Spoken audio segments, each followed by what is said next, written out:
Bienvenidos a la revisión de la agenda económica PM de este miércoles en CNN Chile, que está marcada absolutamente por lo que vamos a conocer en una hora más. Porque en cadena nacional el presidente de la República, Gabriel Boric, finalmente entregará los lineamientos de la reforma de pensiones. ¿Qué les puedo adelantar? Se vienen muchos cambios. Vamos a conocer muchas siglas nuevas. Y varias de las cosas que se han adelantado efectivamente se van a cumplir. Por lo tanto, se viene una nueva etapa en el sistema previsional de nuestro país y que, tal como lo ha dicho el presidente Gabriel Boric y también distintos ministros, la sigla AFP no va a correr más. Eso podemos adelantarles por el momento. Lo que les digo es que el presidente a las 9 de la noche en cadena nacional va a informar los detalles. Obviamente esto fue tema en la agenda económica, pero también en la agenda política. Veamos qué fue lo que adelantaron los ministros de Hacienda y de Trabajo. Yo creo que va a ser muy valioso poder tener una visión de cómo sería su sistema de pensiones en el futuro. Es decir, un sistema de pensiones donde las definiciones son fundamentalmente de que todos van a ganar, todos van a recibir mayores pensiones, con un esfuerzo de parte de los empleadores, con un esfuerzo de parte del Estado, pero donde vamos a ver que es una reforma muy equilibrada, es una reforma que consolida un sistema mixto de pensiones en Chile en comparación con este sistema monocolor dominado casi íntegramente por el sistema de AFP hasta el día de hoy. Yo creo que es muy importante primero conocer el contenido del proyecto, se va a hacer la presentación pública con todos sus detalles, pero además tener una buena disposición al diálogo, porque si hay algo en lo que nuestra sociedad está plenamente consciente es que no puede seguir esperando para resolverse el tema de las pensiones en Chile. Así que sin duda ponerse en posiciones que atrincheran más que en realidad fomentan el diálogo no contribuye a lo que la ciudadanía espera de nosotras y de nosotros. Y unos que obviamente esperan con ansias el detalle son los parlamentarios. Veamos también lo que opinaron desde distintos sectores políticos a la espera de este proyecto. Ya que se va a innovar con una reforma propia, decirle al gobierno tres cosas. La primera es que ojalá se pare la tramitación de cualquier tipo de innovación en la pensión garantizada universal de las reformas de fondo. Porque aquí lo que tenemos es que mejorar la situación de la pensión garantizada universal que el gobierno ha sido incapaz de ejecutar de manera eficiente. Entonces me parece que el gobierno insista en una fórmula distinta a reconocer que ese 6% pertenece a los ahorros previsionales es básicamente vivir en Narnia. O sea, mi impresión es que el gobierno tiene que recoger lo que ahí aconteció y por lo tanto entender que ese 6% adicional tiene que ir a la cuenta de ahorro de los trabajadores. Desconocemos, porque no han habido diálogos permanentes con el gobierno, ni se socializó la propuesta del gobierno, conoceremos en detalle hoy día qué nos trae la nueva reforma previsional. Pero lo único que queremos decirle al gobierno es que nosotros vamos a defender los fondos previsionales de los chilenos y entendemos que ese 6% con cargo al empleador tiene que ir a cuentas individuales. La bancada del Partido de la Gente Más Independientes no puede comprometer votos ni a favor ni en contra. Sin embargo, hemos dicho que se debe replantear el destino del 6% de la cotización adicional y además también hemos manifestado nuestra preocupación por el cálculo de las tasas de recambio, tal como lo han planteado algunos expertos. La crisis económica golpea con fuerza a los sectores medios y bajos de nuestra sociedad y en esto lamentablemente vemos que el gobierno no tiene un sentido de urgencia para responder a la crisis económica que afecta a millones de chilenos y chilenas. La invitación es que sigan con nosotros hasta las 9 de la noche para que conozcan el detalle de la reforma de pensiones. Por supuesto que mañana en Agenda AM tendremos el desglose completo de lo que se va a presentar y todas las reacciones, por supuesto, mañana a esta misma hora acá en Agenda Económica. Ahora, estrictamente en los números económicos, hoy fue un día muy importante porque lamentablemente se concretó lo que hace meses se venía proyectando, que el IMASEC anual iba a empezar a tener contracción. Eso fue lo que se cumplió para el IMASEC de septiembre que publicó el Banco Central. Algo importante sí y que es positivo es que comparado con agosto hubo crecimiento. Fue el primer descenso desde febrero de 2021, pero de todos modos fue menor a lo esperado. El IMASEC de septiembre cayó 0,4%, mientras el mercado proyectaba 6 décimas más. Y yo creo que esto lo que está reflejando es que la economía sigue haciendo su ajuste por el lado del gasto, en particular por el lado del consumo, y lo cual se refleja en la actividad de comercio, que sigue teniendo una contracción importante, pero que ese ajuste del consumo y del gasto no está arrastrando al resto de los sectores distintos del comercio. Mirando en detalle cada sector, el comercio presentó una caída de 10,2%, que si bien es menor a lo ocurrido en meses anteriores, da cuenta de que la liquidez generada por los retiros de fondos y las ayudas fiscales se ha ido diluyendo. En contraste, producción de bienes y los servicios siguen creciendo con 0,1 y 2,9% respectivamente.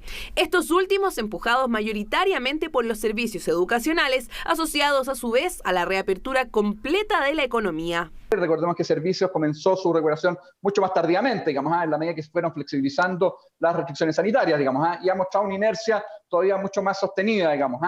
Creo que eso es el componente que más bien lleva a dar cuenta, digamos, de esta sorpresa positiva, digamos, desde el punto de vista de la actividad económica. De aquí en más, lo que se viene es un ciclo de reajuste económico calificado por los expertos como normal, dado el sobrecalentamiento que tuvo la economía en 2021, que inyectó solo con los retiros de fondos de pensiones 50.000 millones de dólares al mercado. Si el mundo se acababa el 31 de diciembre del año pasado, fuimos genios, porque era la última cena del condenado. O sea, le dimos con todo: política fiscal expansiva, crediticia y monetaria apoyamos, retiro de fondos de pensiones, se retiró el 20% del PIB de los fondos de pensiones. O sea, le dimos, la economía la reventamos. Las estimaciones del Fondo Monetario Internacional prevén que Chile sea el único país de la región que tenga una recesión durante 2023. Y esto se debe precisamente a que los desbalances ocurridos en 2021 requieren de un proceso de reajuste mucho más exhaustivo. Esto implica no solo una política monetaria contractiva y una fiscal responsable, sino también la protección a grupos vulnerables y el fortalecimiento del mercado laboral. Ese proceso lo consideramos necesario, importante, va a ser costoso, pero al mismo tiempo es lo que permitirá que Chile desarme esos desequilibrios y vuelva a una agenda de crecimiento que sea sostenible. Panorama similar al que se enfrenta a Estados Unidos, donde la Fed subió la tasa en 75 puntos base, llevándola a 4%. Podría ser el fin del camino alcista, explicó Jerome Powell, pues están conscientes de que el alza podría generar daños a su propia economía y también al resto de los países. Claramente es un momento difícil en la economía global. Estamos viendo precios significativamente altos en Europa a causa del costo de la energía. China está teniendo problemas con la política de COVID-0 y además vemos mucho menor crecimiento del que esperábamos. Sabemos que la fuerte apreciación del dólar es un desafío para muchos países. Tomamos todo eso para el análisis. Mientras la Fed continúa el alza de tasas, nuestro Banco Central confirmó que la mantendrá en los niveles actuales mientras sea necesario. Eso pensando no solo en alcanzar la meta inflacionaria, sino también en no contraer más la ya alicaída actividad económica.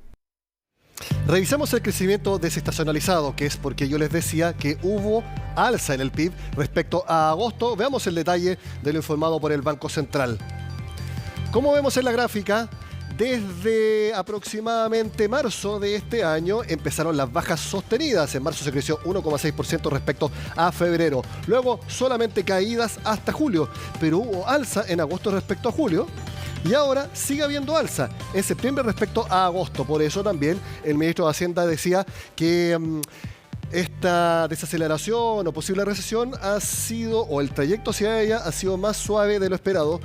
Y esta cifra, como les digo, es un crecimiento respecto a agosto de septiembre, es una buena noticia.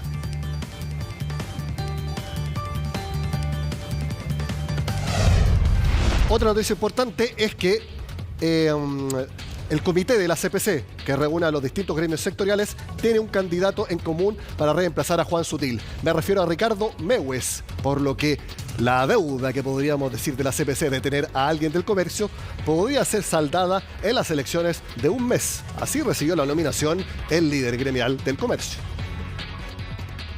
Es sin duda un reconocimiento al trabajo que hemos realizado en la CNC y a nuestro liderazgo. pero es también una señal importante para el sector comercio porque pone en valor su peso en la economía, en el empleo y en el emprendimiento.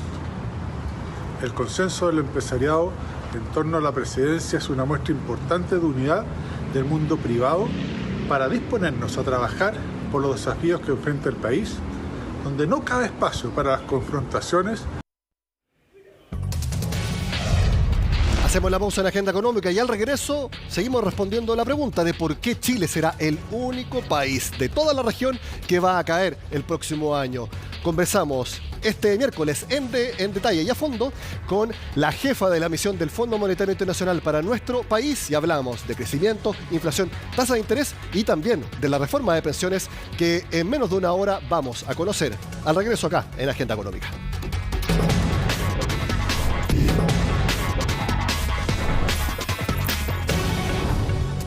Según el Fondo Monetario Internacional, Chile será el único país de la región que tendrá una caída en su PIB en 2023, 1,3%.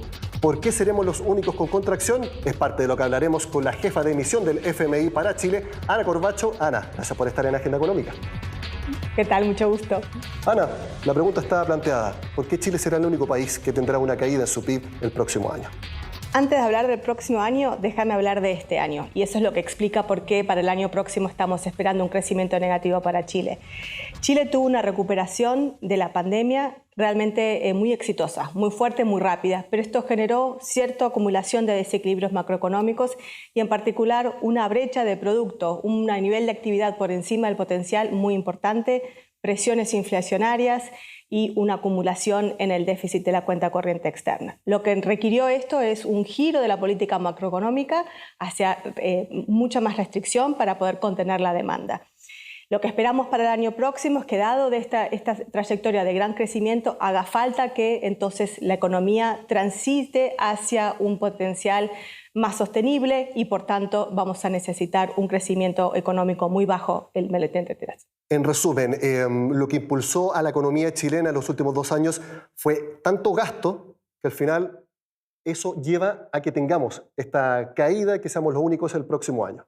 Exactamente, o sea, por un lado la recuperación tan fuerte y tan exitosa es lo que ahora requiere una situación en donde haya una transición que es necesaria a un crecimiento que es más sostenible, pero va a requerir una perspectiva negativa para el año que viene. En las perspectivas que ustedes tienen de inflación, un 12,1% acumulado con que se cerraría este periodo, pero la bajan a 5% en 2023 y la bajan también respecto de lo que tiene estimado hace un mes. ¿Por qué están convencidos de que las presiones inflacionarias van a empezar a ceder? Está muy relacionado con lo que acabamos de conversar acerca de la perspectiva de crecimiento. Claramente hemos revisado a la baja la perspectiva de crecimiento, un crecimiento negativo. Esto va a hacer que el potencial de demanda interna, el empuje de demanda interna sea mucho más débil y por tanto va a ayudar a bajar esas presiones inflacionarias que se vinieron acumulando dado los estímulos de la pandemia.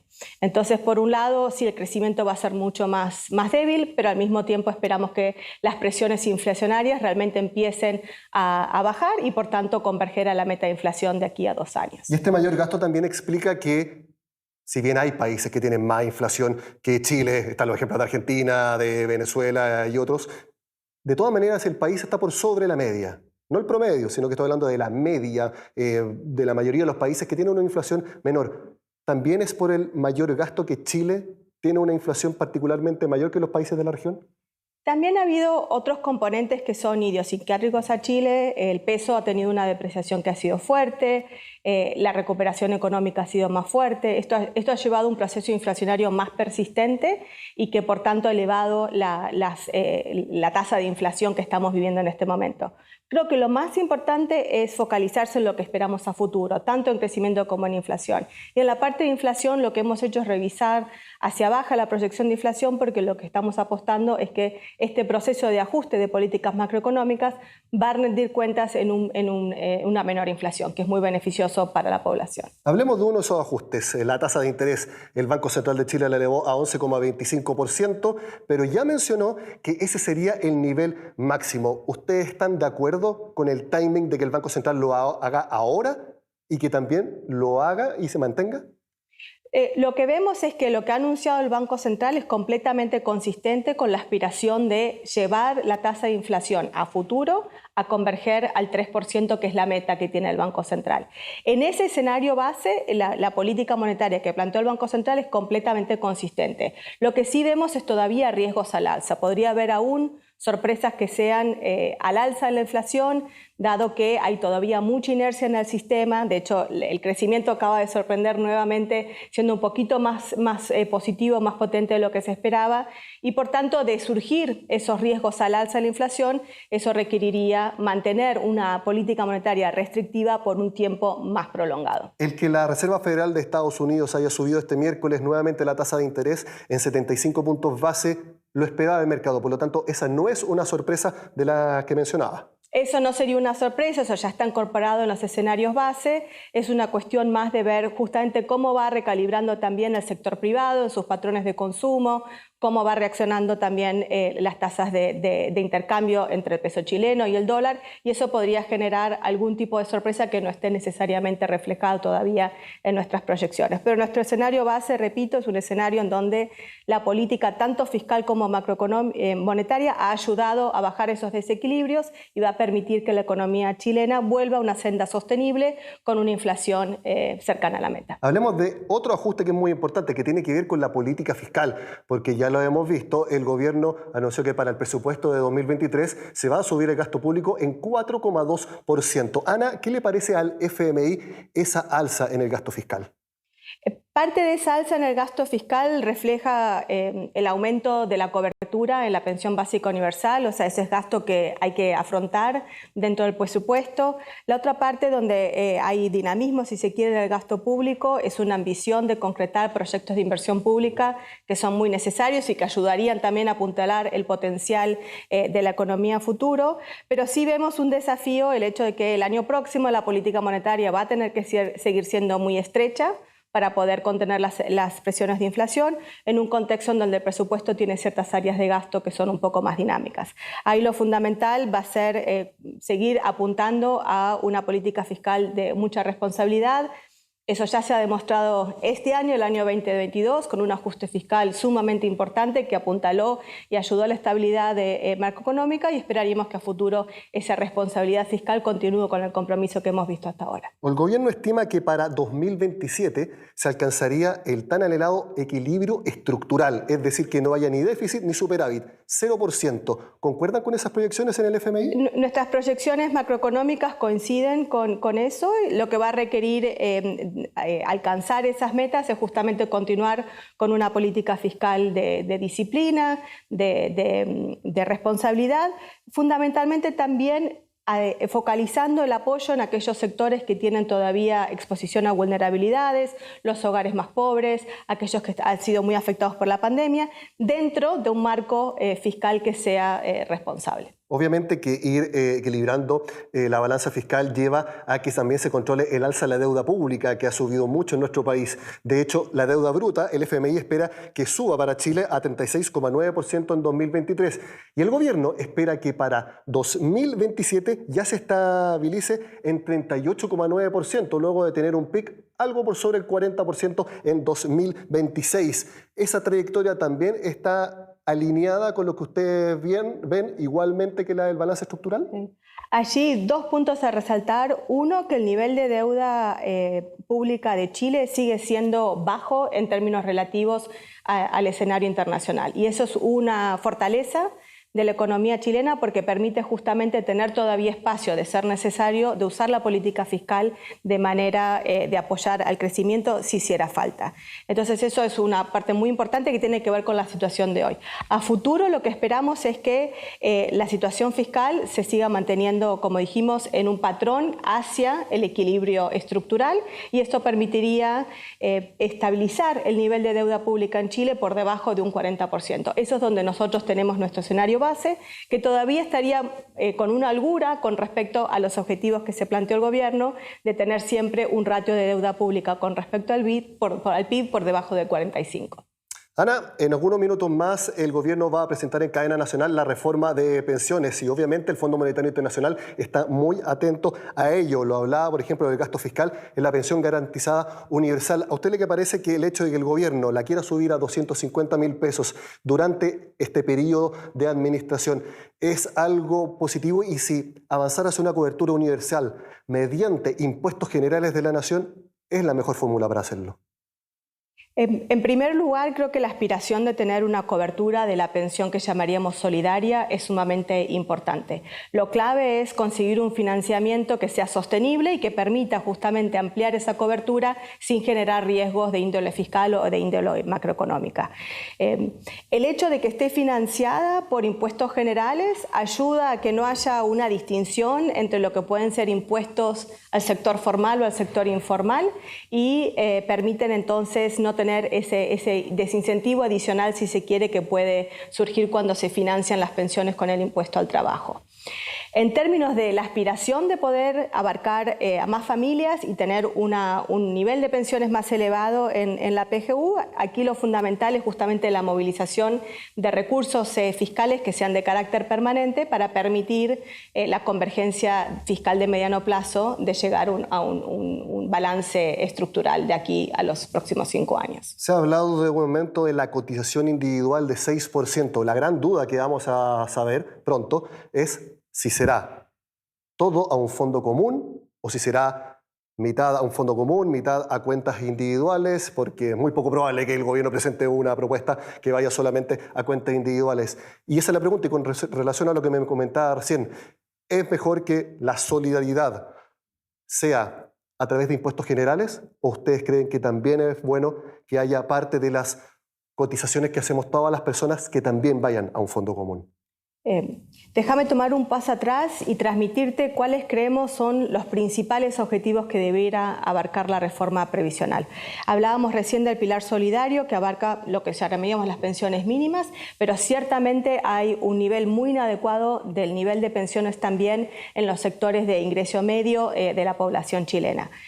Hay varias maneras de abordar esa reforma previsional. Creo que es sumamente importante que se considere cuáles son esos cambios en el sistema que permitan mejorar esa cobertura de pensiones para también las familias de ingreso medio y también pensar en objetivos que tengan que ver con el desarrollo más de largo plazo de la economía, como es fomentar el ahorro y el financiamiento de la inversión. En ese sentido, los sistemas que tienen, sistemas de capitalización, tienen una conexión más fuerte entre el aporte de la persona y las pensiones que se reciben, y en general se ve que esto fomenta una participación, un ahorro un poco más importante. Pero al margen del sistema que se elija, creo que lo fundamental es diseñar una reforma de pensiones que primordialmente mejore las pensiones para los chilenos, pero que también tenga estos beneficios adicionales a la macroeconomía de fomentar el ahorro y la inversión, porque esto va a permitir a Chile recuperar parte de lo que se perdió después de los retiros. Hay muchos que dicen que si una cotización extra va a un fondo común, eso sería un impuesto al trabajo. ¿Ustedes lo ven así en el FMI? Si es una cotización que grava sobre la nómina salarial, sí se considera que eso es un impuesto al trabajo, pero de nuevo, de la manera en que se diseñe esa contribución puede hacer que también genere incentivos para que la persona participe en el sistema y pensione y contribuya. Entonces, claramente ahí lo que vamos a tener que esperar es los detalles específicos de la reforma. Los objetivos son importantes y, por tanto, eso es lo que esperamos poder contribuir en nuestro análisis técnico una vez que tengamos ya los detalles sobre la mano. Ana Corbacho, jefa de misión del FMI para Chile, gracias por estar en Agenda Económica. Muchas gracias. Con esta entrevista especial con el FMI, que vino a presentar el último informe de panorama económico para la región, terminamos la Agenda Económica de este miércoles. Sigan con nosotros acá, en CNN Chile.